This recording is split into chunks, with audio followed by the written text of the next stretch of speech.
All right, good evening, everyone. Welcome to our um, live show tonight, where we are going to talk about generalist versus specialist data scientists.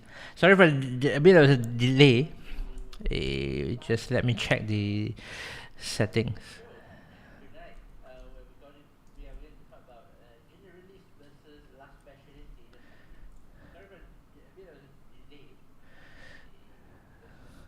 Haven't done this for a while. So if you are here, say hi. All right, I'm gonna say hello in the chat panel. And if you are here, say hi. This is Dr. Lau here. Okay, so tonight we're gonna talk about two types of data scientists, which is the generalist versus specialist. And for most of you, many people didn't notice that data science is interesting not because of you get to deal with a lot of data, or you get to play around with a lot of data, build models, predict the futures, do forecasting. I mean, yes, those are the expected output or expected outcomes that you can do by using data. But the main thing that makes data science interesting is data science, unlike other sciences which has a strong focus, let's say like biology, right? You're very focused into a certain areas. And if you're studying about a particular area, basically you study about any living objects, right? And then chemistry, you study the atoms, the elements. And then in physics, you study the movement, the universal movement of everything. So in data science, we study a lot of different things. Some people, they start with business. Okay, so they are doing business analytics. Some people, they are stronger in machine learning. They are stronger in mathematics, statistics. They start off with machine learning, and then they start off with those forecastings, algorithm, building models. Some people, they are more into storytelling, so they go with data storytelling. That means they look at a set of data, they can organize them into a good story and then present it to stakeholders or their target audience. And some people, they are from a more artistic background, then they choose to go the visualizations route. So they build visualizations, they build dashboards, they build charts that help people to understand the data. And then this one, NLP is my background. So some people, for me particularly, right, I'm sick of structured data. So I was like, okay, structured data is a bit boring. Everybody is doing structured data, tables, rows and columns, everything numbers. I was a bit bored of that. So I do unstructured data. So that's NLP, natural language processing. And then from there we move on to text mining.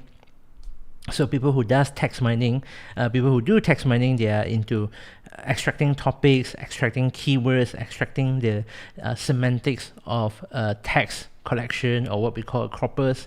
And then we have people who do data engineering as well. So data engineering are more the back end guys. So they look after the servers, they look after the network, they look after the entire data architecture, etc. All right, so these are some of the fields or areas in data science. And this is not a comprehensive or exhaustive list. Of course, there are many other areas in data science, like you can dive into mathematics, you can dive into calculus of the machine learning, you can dive into other unstructured data like image recognitions, text or audio analytics, and you can dive into things like big data. So look into like how to handle large amount of data that come in a fast speed. Or you can look into deep learning as well. So using neural network to solve some hard problems that traditional machine learning algorithms can't solve. So there are many different things, many areas in data science, and that's what makes data science interesting. So here comes the questions of our discussion tonight, right? What is the difference and advantage of being a generalist? So generalist is somebody that we call a jack of all trades. So I started off with a generalist. And because I am somebody who can't do one thing for too long, so I always like to explore new techniques, new objects. And sorry, even back then when I was a developer, right, when I started off as when I started my career as somebody who install computers, who assemble computers, who sell softwares, and then we do different I tried many different things. I tried to design posters using templates. Okay, I'm bad in arts, yeah, by the way. So I help people to design posters, or rather they give me the design and then I help them to put them into a digital form, and then I help people to write programs, and then and I help people to create spreadsheets and so on. So that's myself as a generalist when I start off.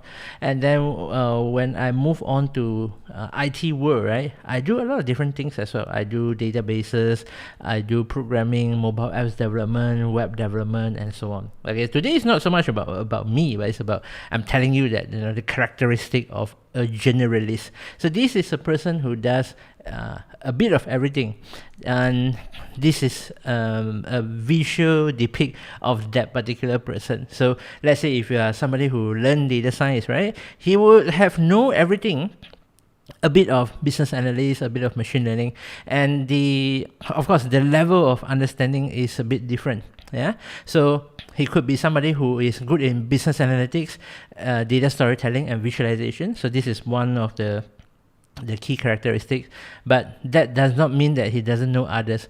So the good thing about a generalist is he's able to look after the entire project, and he's able to pick or combo, right? He's able to pick a combo. Like he looked at, let's say, last week I collected some tweets that's related to Anwar and Najib debate, right? Then I can combine them using NLP, natural language processing, and visualizations to help people to understand what the discussion is about. And at what point people's discussion is the highest, it was the peak, and at what point people are bored with the topic, they don't really want to talk about which topic received the most attention, and then which topic received the least critiques, and so on. Yeah, there are a lot of things that you can do with by combining visualization and NLP. And if you're a medical doctor, let's say, right, you're into healthcare, then you can combine machine learning with your let's say data storytelling skill. So you collected a lot of data that's related to the patient's health, and then you build a model to predict what are the causes that could cause, let's say, diabetes. Yeah, but you cannot just show those charts or show those, I don't know, like CT scan, X-ray to people, because that number one, they look very scary, especially for those people who don't know. I mean, if you look at an X-ray, you don't know which part is the good part. Is it the shadow part or the non-shadow part? Right? It depends. And then if you look at the CT scan and others, those are even harder. That's another level of difficulty. So if you can combine that with storytelling skills to build a model to help people to predict their let's say chronic diseases earlier, then that is something that's very cool too. So that is the role of a generalist. So usually in a data science team, right, data scientist is the generalist because he can't really be the one that dive into a specialized field. So you can have a data scientist who is from let's say NLP background, right? Like myself, I can always tell people that, you know, I'm strong. My main area is NLP, but that does not discount the fact that I'm good at, you know, some of the AI techniques or data engineering. Yeah, and another type of position that suits generalists would be like project managers, project management, product owner. So these are the people who can who has the capability, or who is able to take up those roles and do it quite well. And then if you have a jack of all trades, then you have a specialist, which is master of one. That means they specialize in a particular area. And how did I pick up my specialty? I use NLP as an example once again. It is during my PhD. So if this difference between a bachelor, a master's, and a PhD it works this way. Usually people, I strongly encourage people to choose a technical degree for their bachelor. You don't go business marketing, for example, because that's a bit too broad, and you hardly learn anything that you can that makes you a specialist. You cannot be a specialized business person. Yeah, a business person or an entrepreneur is supposed to be a generalist, like I said earlier, right? So you should choose something like, let's say, computer vision, computer science, database. I'm talking about those tech courses. If you're talking about other courses, right? Let's say you should choose something like psychology, medical, accounting. You know, I started to sound like an Asian parent, I know, but that's the fact. Because in master's program, that is usually the program that help you to increase your knowledge in other areas. Some people made the mistakes in my eyes, that you choose the same degree in your master's and your bachelor. But master's degree is supposed for you to widen your field. Okay, so let's say if you specialize in accounting in your bachelor, right? Then your masters, you should go with something like MBA, Masters of Business Admin, for example. Yeah, and if you are somebody who came from an arts background, we do have a lot of students that come from arts background or architectural design, mechanical engineering. So those are specialized field, and inside the field you can choose something that you want to specialize to. I mean, under mechanical engineering, you can choose something like you like. Yeah, you can choose something like let's say one of my friends, they choose car design. Yeah, some of my other students, they choose like industrial design, for example. If you like to make handphones, manufacture handphones, you can choose industrial design, or you can choose something like logistic or supply chain management as your specialization. So sidetrack a little bit. How do you choose your specialty? Okay, how do you choose your specialization? The way that I look at it is, you should choose it. It should not be too broad, right? You cannot just pick data science as a specialty. Yeah, if you cannot specialize in too many things. And what I would recommend is and you cannot go too niche. Let's say like you choose language, you choose foreign language, and then you specialize in a language, let's say Russian. Okay, and that is something. Russian language is a good language and is considered quite popular internationally, but it is something that is very hard to get a job in Malaysia, relatively harder compared to others. So you should choose something that has enough jobs to make a living. And in scientific field, let's say in data science field, also the same. A lot of people, they choose, let's say they want to specialize in the field, right? They choose to specialize in big data. And for those of you who have followed me long enough, you know that I'll rant about it, because big data sounds like a big field, but in fact it's a very small field. It's a very niche field in Malaysia. There are not that many companies that require big data specialists. 90% of our enterprises, our companies, they are SMEs. So you don't have that many companies that are hiring big data scientists or big data analysts, analysts. Yeah, very little. But you should be, let's say, another job or another areas to specialize, I would say, is BI, all right, business intelligence. So if you specialize in business intelligence, and you specialize for a couple of areas, like BI for HR, BI for manufacturing, BI for restaurants, F&B, and that is a good areas. Okay, so that's my take on specialists. You should if you want to specialize in something, there are a few areas that few types of roles and position in a data science team that should be a specialist. Number one, machine learning engineers. You need to be a specialist, because the amount of knowledge that's required to become a good machine learning engineer is very deep. Yeah, you really need to know all the algorithms in and out. Like if a data scientist like me, I only need to know how to use and configure it, tweak the parameters. I might not need to know the underlying working mechanisms or the mathematics, how to derive the model. But if you want to become a good or strong machine learning engineer, you have to do it. Yeah, you definitely need to know the calculus, the probability, and how to expand it, and how much data is needed to make a good models. And another areas that people don't usually talk about, or another role in data science that people don't usually talk about, that is a specialized role, is actually the data analyst. So data analyst is a position that has a lot of requirements. Like you go to a job search site and type data analyst, right? You wouldn't see anybody just randomly hiring a data analyst. So they don't hire a general data analyst. They only hire data analysts that specialize in the field. So let's say like data analysts specialize in fraud detection, data analysts specialize in project management, data analysts specialize in spend, what do you call it? Spend analysis, and how much you spend on a company. Are you buying something that's more expensive, or are you buying something that's ridiculously low price, and so on. And some if you talk about web or modern utilities, right, we have social media analysts, analyst, and we have a web analyst as well. So they look at a social media account's performance and tell you which areas that you should invest more time and effort, and then which channels you're wasting your time, you're not getting the ROI that you want. And then for web analysts, they look at your website. They know that how many people visited your site, how many people stay on your site, how many people bounce off your site, and then how long they spend on your website on average, etc. So that's the difference between generalist and a specialist. But if you already ask me, right, which one is the best?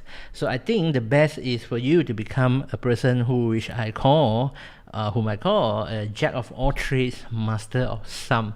That means you should not just master or specialize one or two skills. You should specialize in at least 2 skills and above. Okay? The reason why is because the industry is evolving very quickly. You can see that, or you can feel that we are quickly filling up with a lot of junior data scientists. They just graduated from all the universities. On average, we produce at least 1,000 plus data science graduates every year, okay, if not every semester. And so these people, they have different skill sets, and most of them, they are generalists that needs to be polished. And once they have identified their strength, right, they will become a jack of all trades, master of some. That means like in my case, I could be somebody who follow me, right? They could become somebody, they could become a data scientist who is good in NLP, who is good in natural language processing, and then and they can apply it to business analytics. So this is a cool application. Or if you go back to what I mentioned earlier, if you're somebody who are interested in politics, then you can use text mining, machine learning, and data engineering and data storytelling to combine all the data that you collected from the social media, and then tell a story that's related to upcoming election, and based on the sentiment analysis, based on the emotions that you collected from the voters.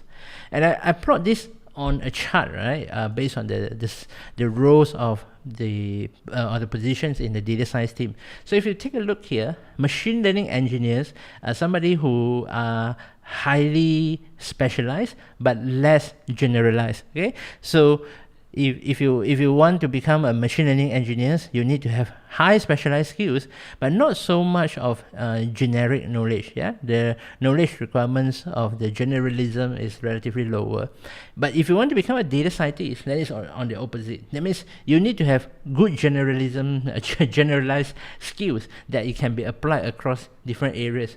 If you run a data science project, it doesn't mean that you have to run it in a big team or big company.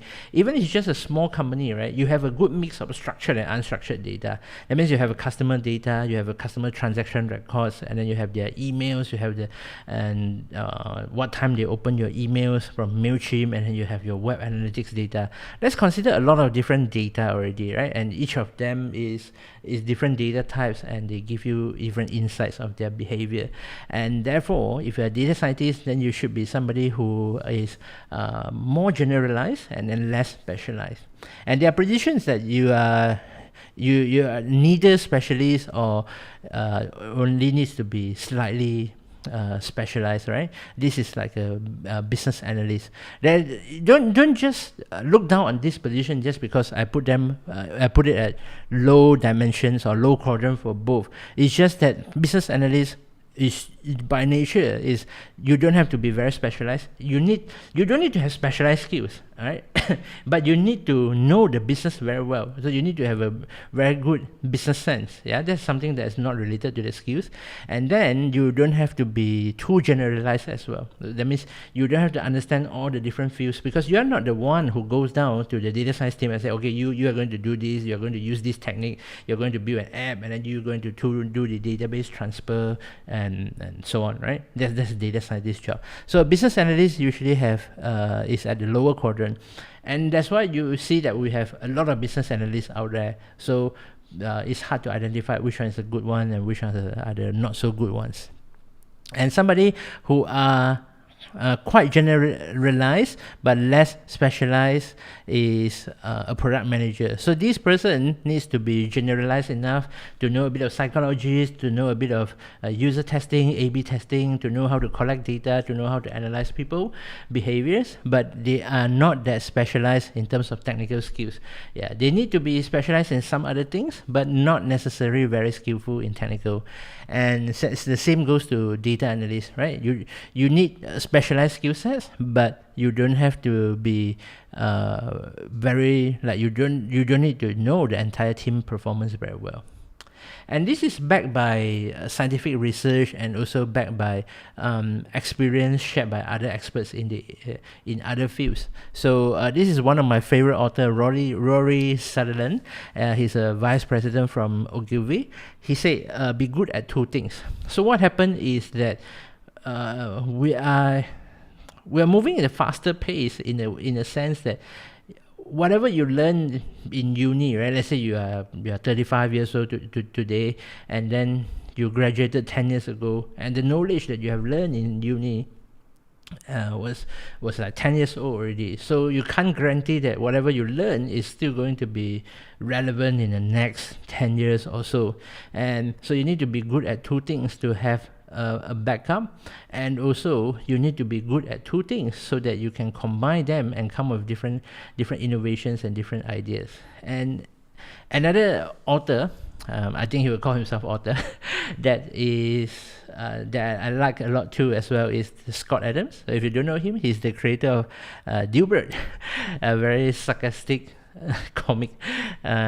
He said, become very good at two or more things. And his definition of very good, that means you're top 25%. So he uses himself as an example. The reason why he can be such a well-known illustrationist, or I don't know, artist, okay, is because he is not because he is the top 1% comic artist in the world, but it's because he's the top 25%. That means he can draw comics better than most of the people who are telling a story, and he can tell a better story. He can write better copies, better wordings, like short sarcasm sentences, better than most of the artists who draw comics out there, right? So he become very good, like top 25% at two or more things, and that will give you a huge unfair advantage over other competitors.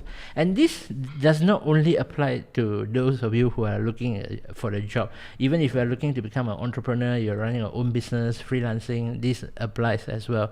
If I see this a lot in freelancing. That means those people who do web development, right?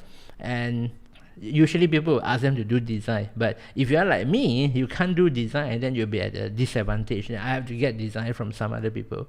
But my advantage is I'm very good at web development and mobile apps development. So if my client is looking for a person who can develop web application and also mobile application at the same time, then I have an unfair advantage over my competitors, because I can do two things at once, and I don't have to involve another third party, and that will make the entire process, like your quotation, your design process, your communication, very, very messy.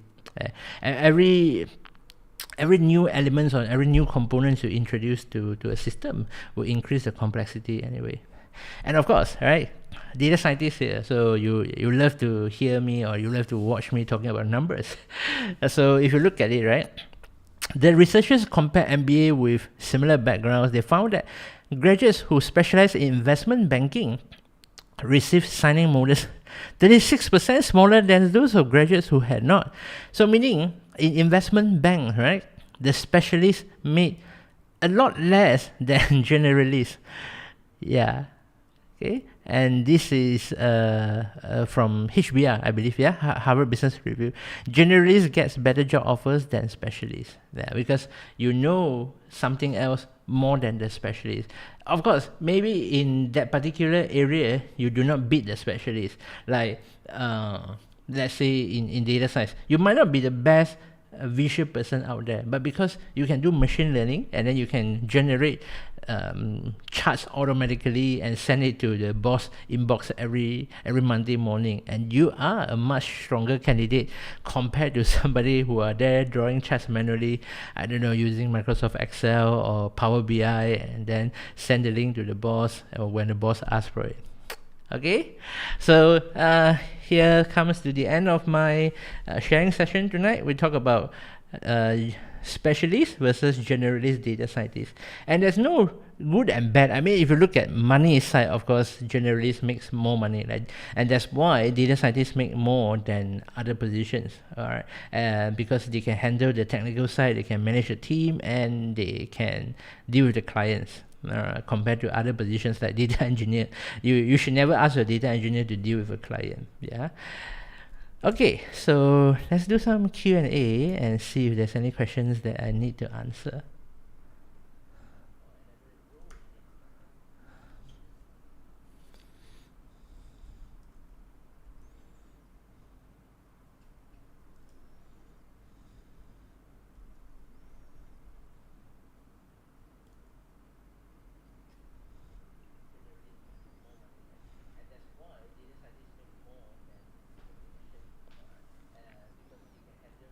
Okay, seems like everybody's okay.